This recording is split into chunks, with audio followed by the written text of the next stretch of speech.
Hello and welcome to Sound Like Lifestyle. My name is Olivia and I'm a lifelong ballerina and classical musician. Here on YouTube, I share videos about how to dance ballet from a complete beginner level, as well as lifestyle adventures and self-improvement tips, and I'm so glad that you're here. Today I thought we'd have a fun and laid-back video where I wrap gifts and also just do some ballet chat with you all and just talk about some fun ballet things. I think everyone in this little community of ours will enjoy it. So go ahead and relax, get cozy, grab yourself a nice warm drink, and let's go ahead and do some gift wrap and yap.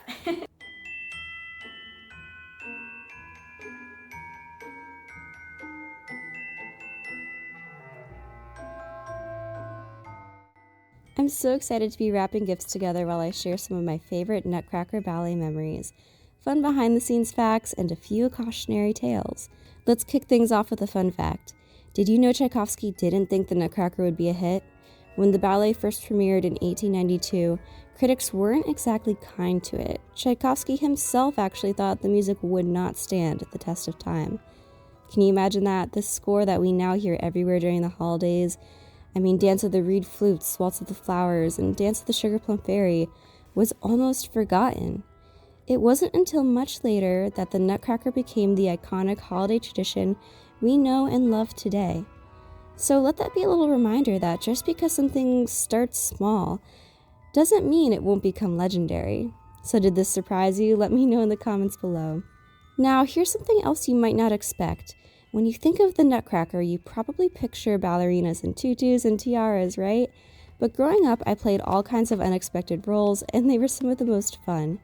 In past years, I was a boy and the male Harlequin doll in the party scene, a rat during the battle scene, and even a toy soldier.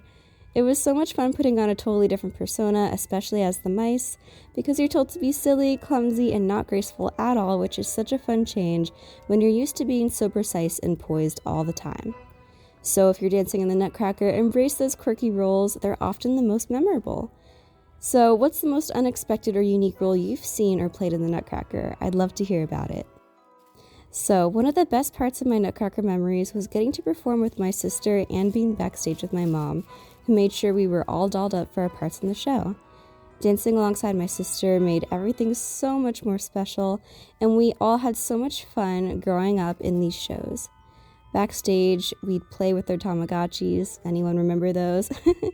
Or make origami to pass the time. Our mom would help us get glammed up for the show.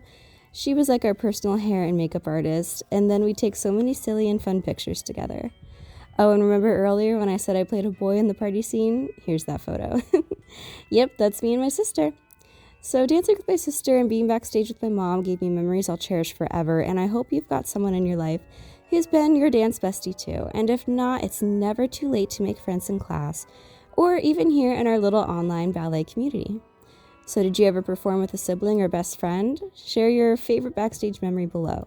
Okay, let's talk costume fails. This one's pretty embarrassing because it was my first time back at a company in years, and I was so excited to dance in Waltz of the Flowers, but I had a bit of a mishap.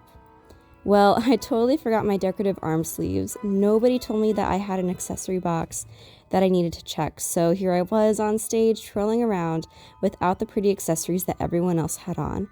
Well, most everyone. Some others forgot theirs too. Anyway, it was not exactly the look we were going for, and I got in so much trouble after the show. Thankfully, it was during a volunteer school show, so I don't think the kids who were there noticed or even really cared. But I also made sure to explain this to my teacher later on, and she understood and forgave the mistake. But I definitely learned my lesson to always double-check the costume checklist. And if you're a stage mom, make sure to double-check the costume list for your kids as well. Have you ever had a wardrobe malfunction? Let's hear those stories. On a more serious note, here's a little cautionary tale about backstage hygiene. When I was a kid, I played one of the bonbons, and all of us little dancers were dressed up as clowns. Now, to get the big clown smile on our faces, the stage moms used the same stencil on all of us to paint the smile on our faces. Unfortunately, one of the kids had hand, foot, and mouth disease, and since we all shared that same mouth stencil, you guessed it, we all got it. So here's the takeaway: do not share makeup, tools, or face stencils backstage. Bring your own supplies and stay safe. Trust me, you don't want to learn that lesson the hard way. One of my favorite things about performing in the Nutcracker is seeing the audience, especially the kids. When you're on stage, you can see their little faces light up during magical moments like the snow scene or the Sugar Plum Fairy's entrance. Also, I'll never forget my ballet teacher telling the class that for the younger brothers who end up going to this show, the battle scene is something action-packed and fun for them that they can enjoy too. So there's really something for everyone in this beautiful performance.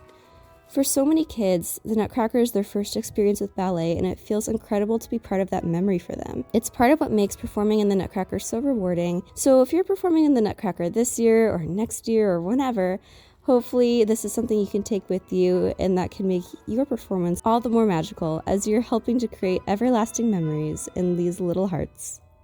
And now here's a little fun fact. If you're going to give flowers to a dancer, wait until after the performance. There's a superstition that says it's bad luck to get flowers beforehand. So save those beautiful bouquets for the curtain call. It's the perfect way to celebrate their hard work. Alright everyone, thank you so much for joining me today for my little gift wrapping and yapping sessions. It's so much fun talking about ballet with other people who enjoy this beautiful art form, so thank you again for tuning in. And of course, I'd love to continue the conversation down in the comments below. If you have anything you want to talk about, whether it's, holiday gifting, more ballet related things, if there's something that came to mind from something that I said in the video, I'd love to hear about it. And also please like, share, comment, subscribe, all those good things. It would really help out my channel and also help my videos reach other ballet lovers. And just a quick reminder that I do have a completely free beginner ballet playlist here on YouTube where you can learn how to dance ballet for free from your very first lesson. So go ahead and check out above or in the description box below to see that beginner ballet playlist and start learning for yourself. And no experience is needed. Thank you all again for tuning in. I really appreciate each and every one of you being here. And I love being able to have this ballet community of ours. It's so special to me, especially during the holidays. So speaking of the holidays, I hope to see you all again soon, and happy holidays to each and every one of you. Take care.